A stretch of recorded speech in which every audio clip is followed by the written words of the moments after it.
Oi, hoje eu irei apresentar aqui alguns, algumas leituras do comentário bíblico Vida Nova, esse aqui, passando pelo Novo Testamento, alguns comentários de alguns capítulos e versículos.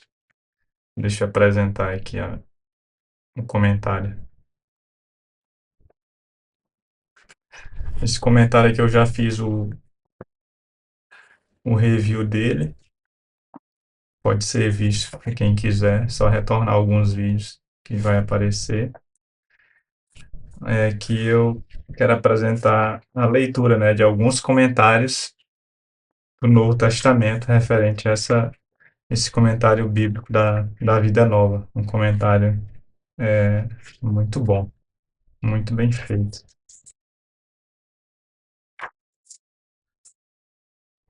Aqui em Mateus, irei selecionar aqui um um comentário do capítulo 1 ao versículo 18. Aqui está sendo dito, né, que o cumprimento das Escrituras com o nascimento e com a infância de Jesus, o Messias. Essa seção do Evangelho, comumente conhecida como as narrativas da infância, não é um relato do nascimento e da infância de Jesus propriamente dito. Na verdade, seu nascimento não é relatado diretamente, mas uma série de cenas destinadas a mostrar como o propósito de Deus, declarado no Antigo Testamento, estava se cumprindo. Cada uma das subseções discutidas abaixo tem como foco uma importante citação com uma fórmula de cumprimento. Outros temas das Escrituras correm sobre a superfície das narrativas. Em particular, a hostilidade de Herodes relembra a tentativa do faraó de destruir o infante Moisés, enquanto a visita dos magos lembra a visita de outro dignatário do Oriente, a rainha de Sabá, ao filho de Davi, em Jerusalém. Observe que no Evangelho de Mateus, as histórias são contadas a partir do ponto de vista de José, enquanto as do Evangelho de Lucas, nos capítulos 1 e 2, são contadas do ponto de vista de Maria. Isso pode refletir a fonte em que cada um dos autores obteve as suas informações sobre esse período. Aí aqui o comentário do capítulo 1 ao versículo 18 ao 25, é dito, né? José aceita Jesus como seu filho. A seção anterior mostrou José como descendente de Davi, mas Jesus não era filho de José. Fato que essa seção deixa ainda mais explícito. Somente se José o adotasse formalmente, Jesus poderia também ser filho de Davi. Foi necessária uma revelação divina para persuadir José a fazê-lo, aceitando Maria grávida como sua esposa, e assim dando o nome à criança. Nesses versículos, a concepção de Jesus, sem a participação de um pai humano, não é discutida nem explicada, além da dupla menção ao Espírito Santo. O autor simplesmente a pressupõe como um fato já conhecido do leitor, embora a princípio não fosse para José. Entretanto, isso é fundamentado na primeira das citações fórmulas de Mateus, uma passagem que combina sugestivamente uma mãe virgem e um nome Emanuel, o que tem implicações impressionantes para a identidade dessa criança. Aí aqui nas notas, né, do versículo 18, na verdade, o nascimento de Jesus não é o assunto dessa sessão. A palavra grega Gênesis, usada também no versículo 1, significa, antes de mais nada, origem ou princípio. Aí aqui é bem completo, né? Vocês podem ver que é bastante assunto, né? De cada capítulo e versículo nesse comentário bíblico, que é riquíssimo. Aqui o comentário do capítulo 6 de Mateus, do versículo 1 ao 18, Ele trata da religião e suas recompensas. A síntese geral do versículo 1 é seguida por três ilustrações paralelas sobre a maneira correta e a maneira errada de pôr em prática a observância religiosa. A caridade, a oração e o jejum eram elementos centrais na religião judaica, e presume-se que sejam todos válidos também para os discípulos de Jesus. A questão não é se você deve ou não praticá-los, mas como e por que praticá-los. O foco está na questão da recompensa. A recompensa para a religião ostensiva é o reconhecimento dos homens, o qual se está buscando, mas isso é tudo. Eles já receberam a recompensa. A prática da religião em secreto, por outro lado, que busca a aprovação de Deus e não a dos homens, pode esperar uma recompensa celestial. Observe que, assim como em Mateus 5, do versículo 3 ao 12, não há constrangimentos em torno da ideia da recompensa, a simetria bem elaborada das três ilustrações, do versículo 2 ao 4, do 5 ao 6 e do 16 ao 18, é quebrada por uma discussão prolongada sobre a oração, que mais adiante explica a maneira incorreta e a maneira correta de se orar. A oração do Pai Nosso, assim, não aparece simplesmente como uma forma litúrgica prescrita, mas como um modelo de como deve ser a verdadeira oração. Notas aqui do capítulo 1, vi acima, no capítulo 5 ao 16. Essa é uma recomendação de doação sem propósito. Quarto, é uma referência ao sótão, um local provavelmente sem janelas, e o único lugar que podia ser trancado em uma casa. Representa o lugar de maior privacidade possível. Vãs repetições traduz uma palavra sem sentido, desconhecida em grego, sugerindo o que chamaríamos de linguagem sem nexo, ou sons inarticulados. O foco não está na repetição, como sugere a nova versão, né, da Bíblia, mas na falta de sentido e na barulheira, na atitude de quem ora pensando que Deus precisa ser alertado para que possa prestar atenção. É aqui, vamos procurar aqui em Marcos, um comentário. Aqui o comentário do Marcos, capítulo 14, do versículo 53 ao 65. O rei é julgado. Esses versículos que descrevem Jesus perante o Sinédrio, a Suprema Corte Judaica, levaram à sua aceitação do título de Messias ou Cristo. Isto significa que ele alegou ser o rei esperado, o descendente de Davi. A alegação por si só não seria tida como blasfêmia, mas quando ela se juntou à alegação de que ele era o Filho de Deus e o celestial Filho do Homem do livro de Daniel, isso certamente teria sido uma blasfêmia, caso não fosse verdade. O problema foi que os acusadores de Jesus nunca se questionaram sobre a possibilidade de que talvez isso fosse verdade antes de rejeitarem tanto a ele como as suas alegações. O versículo 54 nos prepara para a história da negação de Pedro, mas em seguida o foco se desloca para a busca de qualquer prova, falsa ou verdadeira, que fosse suficiente para condenar Jesus à morte. Falsas testemunhas ainda são fáceis de ser compradas, hoje em dia, em muitas partes do mundo.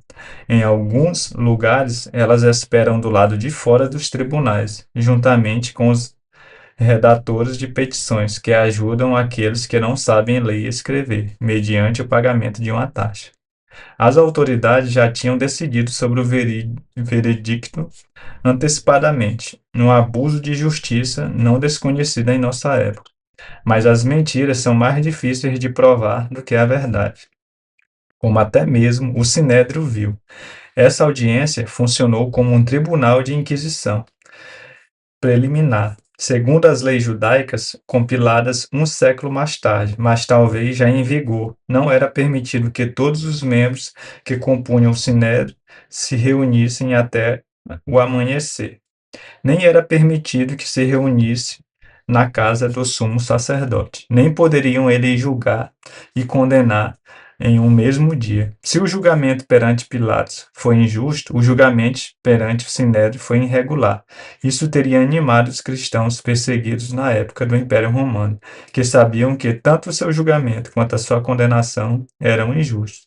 Se Cristo os suportou, eles também poderiam suportá-los. Aqui tem a continuação, porém eu vou ler até aqui porque ele é bem extenso. Vocês podem ver que é 2 páginas, né, só de comentário. Esse daqui em Marcos, né? Vamos selecionar aqui em Lucas. Aqui o comentário de Lucas, capítulo 2, do versículo 1 ao 20. Aqui é dito, né? O nascimento de Jesus. Durante o reinado de César Augusto, em 31 a.C., no ano 31 a.C. até o ano 14 depois de Cristo, os romanos reorganizaram sua administração em várias partes do império e realizaram novos recenseamentos para fins de tributação.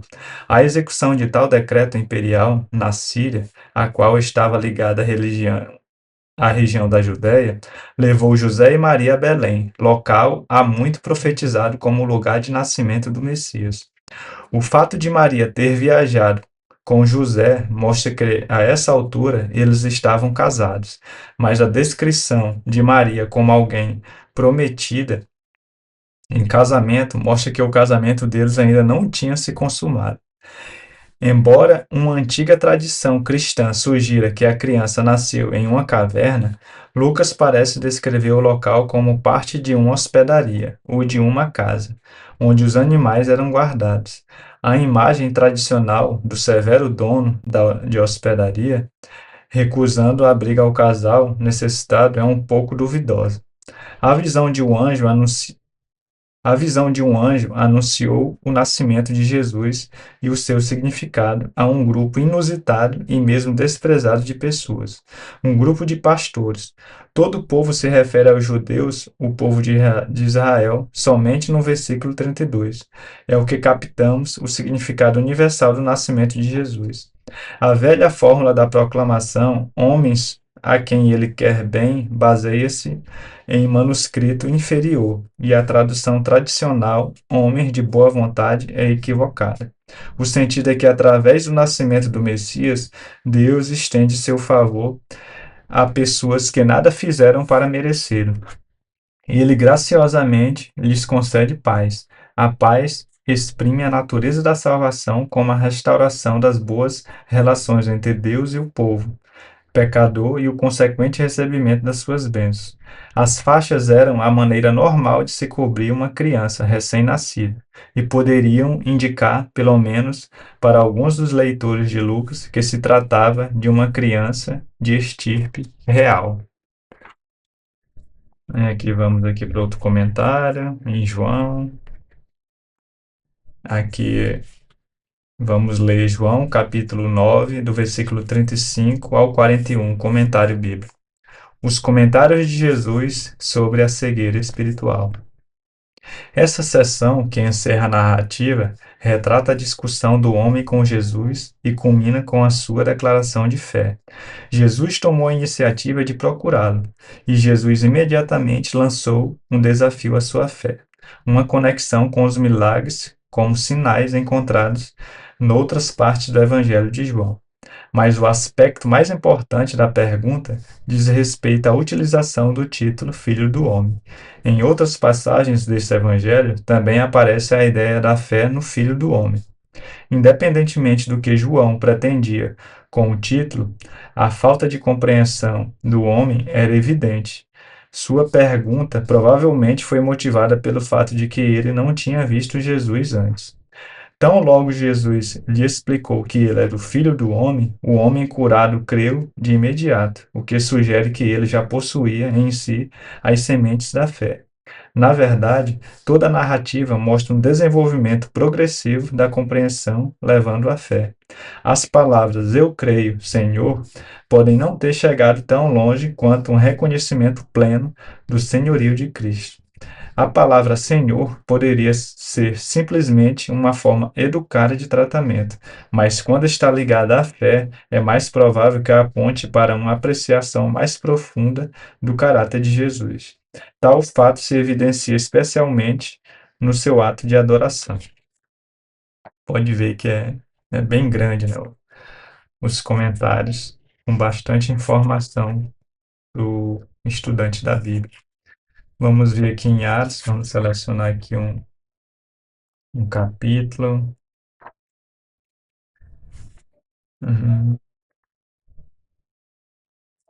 Ver aqui o capítulo 16, um comentário aqui do versículo 6 ao 10. Direção divina.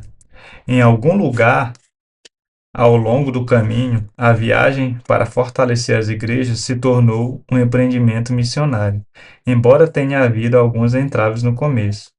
Eles viajaram através da região frígio-gálata, ou a região frígia da província da Galácia.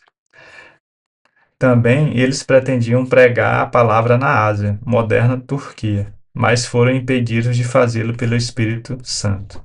Quando tentaram entrar na Bitínia, mais uma vez o Espírito de Jesus não permitiu, de modo que desceram a Troade.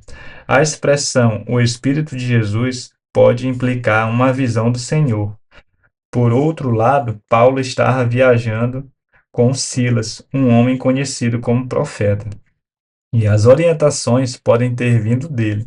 Foi o próprio Paulo quem recebeu a orientação mais positiva quando, durante a noite, ele teve uma visão na qual um varão macedônio estava em pé e lhe rogava por ajuda.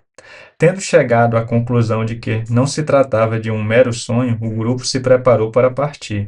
O próprio autor parece ter se juntado ao grupo em Troade, conforme indica a utilização do pronome nós, implícito pela primeira vez no livro.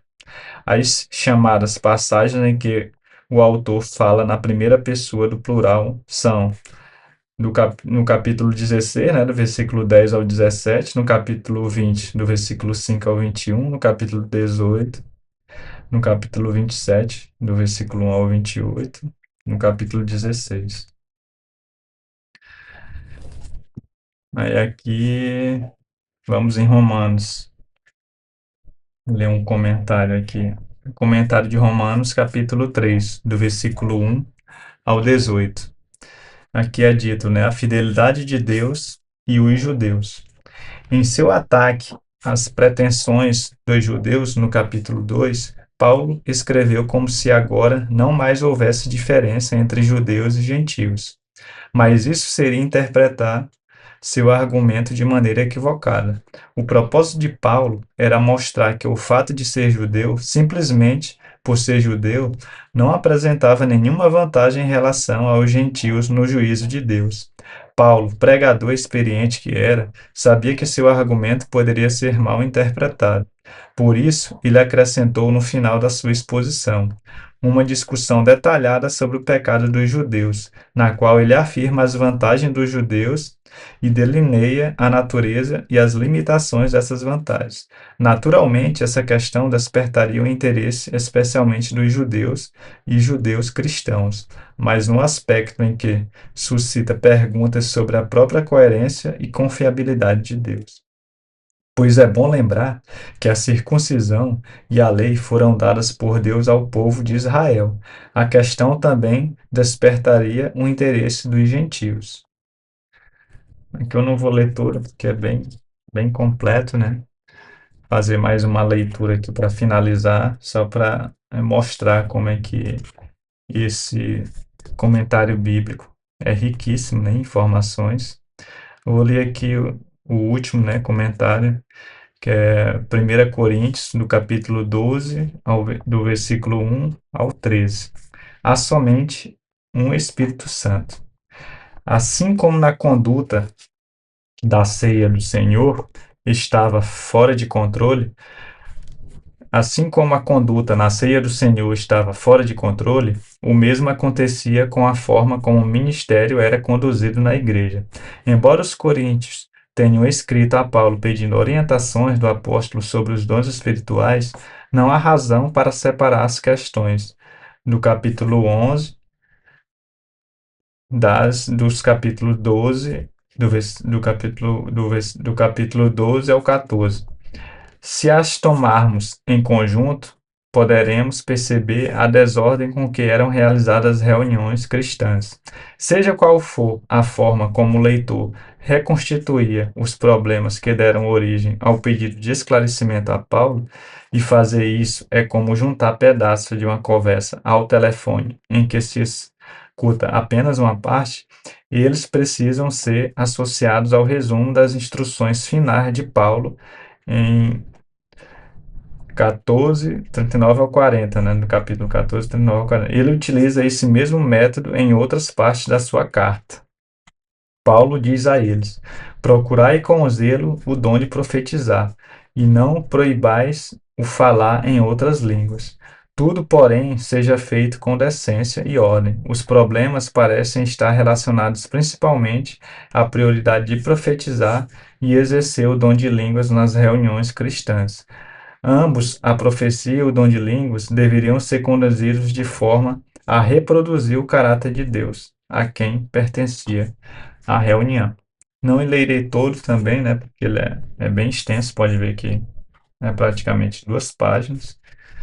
E aqui é um comentário riquíssimo, né, que estou mostrando para cada um, né, que possam, caso tenham interesse, né, estarem adquirindo e aumentando assim mais e mais ainda o conhecimento na palavra de Deus.